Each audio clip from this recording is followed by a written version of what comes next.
دايما بتلاحظ ان الخناقات بتزيد في رمضان قبل الفطار عن معظم اوقات السنة، مع ان الشيطان متكلبش يعني. اضربك فين؟ مفيش في وشك مكان يا عم اضرب وانت هتركن.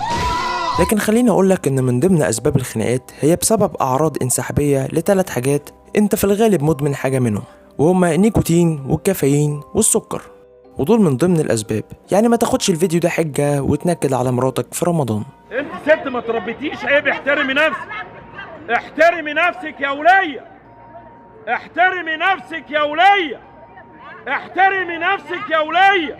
اكتر من 80% من الناس مدمنين يا نيكوتين يا كافيين يا الاتنين مع بعض. انا خدت بالي ان انت بتشرب سجاير كتير. حريقه. وطبعا مفيش حد ما بياخدش السكريات، ولكن الادمان درجات، وده بيختلف من شخص لتاني. بالنسبة لإدمان النيكوتين فهي السجاير والشيشة وغيرها،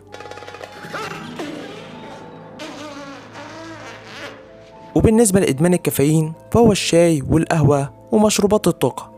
أما بالنسبة للسكريات فهي المشروبات الغازية والحلويات اللي عمال تسف منها من غير ما تاخد بالك.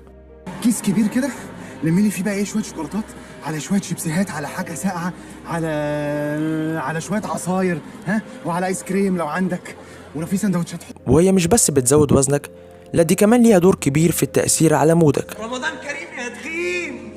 بقول لك يا جدع انت تبطل تقول لي يا تخين دي خالص، فاهم ولا مش فاهم؟ ولو مش مصدقني جرب توقف سكريات نهائي لمدة يومين وشوف هتبقى عامل ازاي.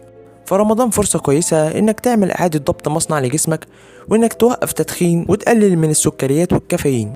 طب انت ليه بتعيطي دلوقتي؟ عشان انا ما بحبش الشاي. ومش بس الجسم ده، انت ممكن تستغل رمضان في انك تتوقف وتتوب عن اي ذنب انت بتعمله وتقرب من ربنا. لان مش بس الصيام ليه فوائد صحية لكل اعضاء الجسم، ده ليه ثواب عظيم، وخصوصا في رمضان اللي الاعمال فيه بتتضاعف. فلو بتتفرج على الفيديو ده في رمضان فاقفله وقوم صلي لك ركعتين لله. بس استنى، انا قلت لك روح. لا ما قلت ولا ما قلت؟ لا ما قلت روح. يا اخي ده انا بقولك الاعمال بتتضاعف يا جدع. يعني قبل ما تقفل الفيديو مسي علينا بلايك وسبسكرايب. انا مش عايز اقول كلمه وحشه. احمص وانتوا عارفين ايه معناها. وهيبقى من جبر الخواطر برضو. اعمل يا جدع لايك، اقرا لي، قول لي الله ينور، ما تشتمني وفي ما كده بتقدرني، انما بتعمل تقرا وما تعملش حاجه، تبحلق وتبرق بس في الكومنت او في البوست بحلق بره، انت داخل على الفيسبوك عشان تبقى بحلق بره. يا الصفرا احلى مسا عليك يا الصفرا يا اللي شاغله بالك بيه. تعال اشربي بيبس.